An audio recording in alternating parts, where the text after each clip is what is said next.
Olá! Bora mergulhar numa das conversas mais famosas, profundas e, vamos dizer, misteriosas de todos os tempos. É um encontro noturno, sabe? Entre o mestre religioso e Jesus. Um diálogo que começa com uma pergunta e termina com uma revelação que, nossa, mudou o mundo. E tudo já começa com essa pergunta, que é super intrigante. Por que ir à noite? O que um homem na posição de Nicodemos, um pilar da comunidade, tinha a perder ou a ganhar com um encontro assim, clandestino? A reputação? A autoridade? Essa pergunta é, sem dúvida, a chave que abre a porta para a gente entender essa história toda. E para entender o peso disso, a gente precisa saber quem era esse homem. Nicodemos não era qualquer um, não.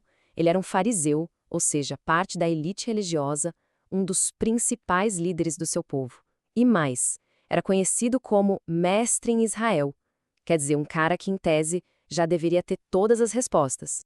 Então, o cenário está montado. Um visitante inesperado chega sobre o manto da escuridão para uma conversa secreta que, como a gente vai ver, estava simplesmente destinada a mudar tudo.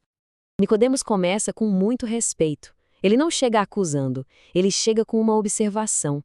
Ele reconhece que os milagres, os tais sinais que Jesus faz, são uma prova clara de uma origem divina. É um ponto de partida bem sincero, uma admissão de que algo extraordinário está acontecendo ali. Só que a resposta de Jesus não é nada do que Nicodemos esperava.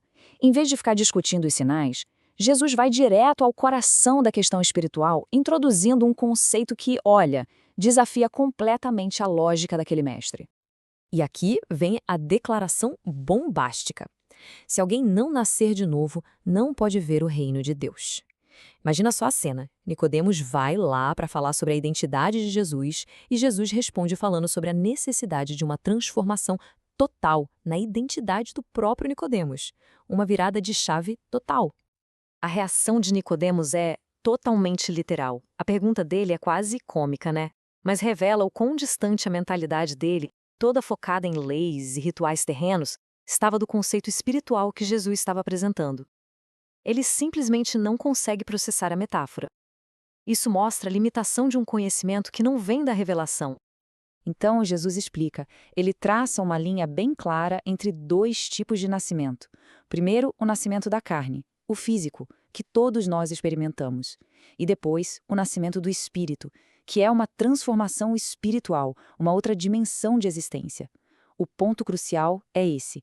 São duas realidades completamente diferentes.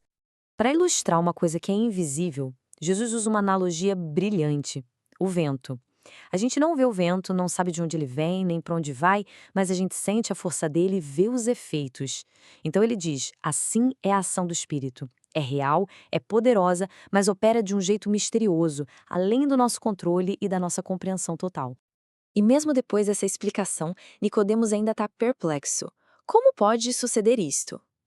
Isso mostra que não é só um quebra-cabeça intelectual.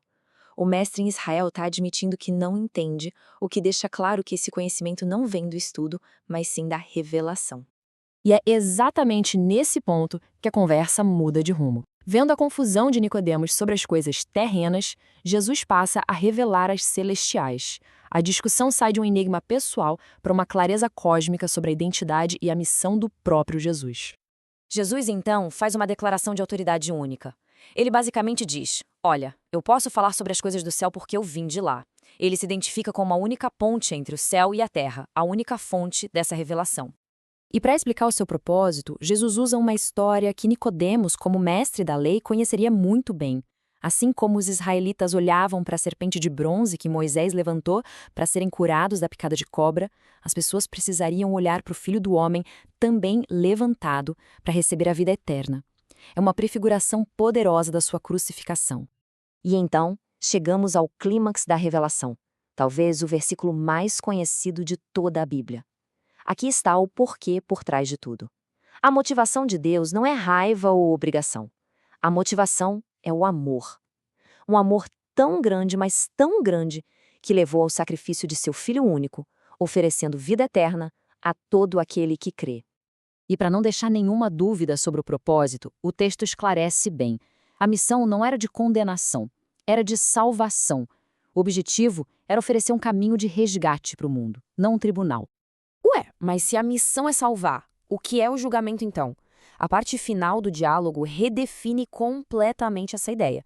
Apresenta o julgamento não como uma sentença que vem de fora, mas como uma escolha pessoal entre a luz e as trevas. O julgamento, segundo Jesus, é este: a luz chegou. Ponto. E a reação das pessoas a essa luz revela o que elas realmente amam. A preferência pelas trevas em vez da luz, motivada por más obras, é em si mesma o julgamento. É um estado que a própria pessoa escolhe. E este quadro ilustra brilhantemente as duas reações. De um lado, quem pratica o mal odeia a luz, foge dela, para não ter suas ações expostas. Do outro lado, quem pratica a verdade se sente atraído pela luz, quer que suas obras sejam vistas, porque sabe que são feitas em Deus. A luz não julga, ela simplesmente revela. E assim, a conversa que começou no escuro, com a confusão de um mestre sobre como nascer de novo, termina com essa reflexão sobre a luz. A revelação final não é um segredo celestial, mas uma verdade prática que nos desafia até hoje. Qual a relação inseparável entre aquilo em que se crê e a forma como se age? Uma questão que ecoa muito, mas muito além daquela noite em Jerusalém.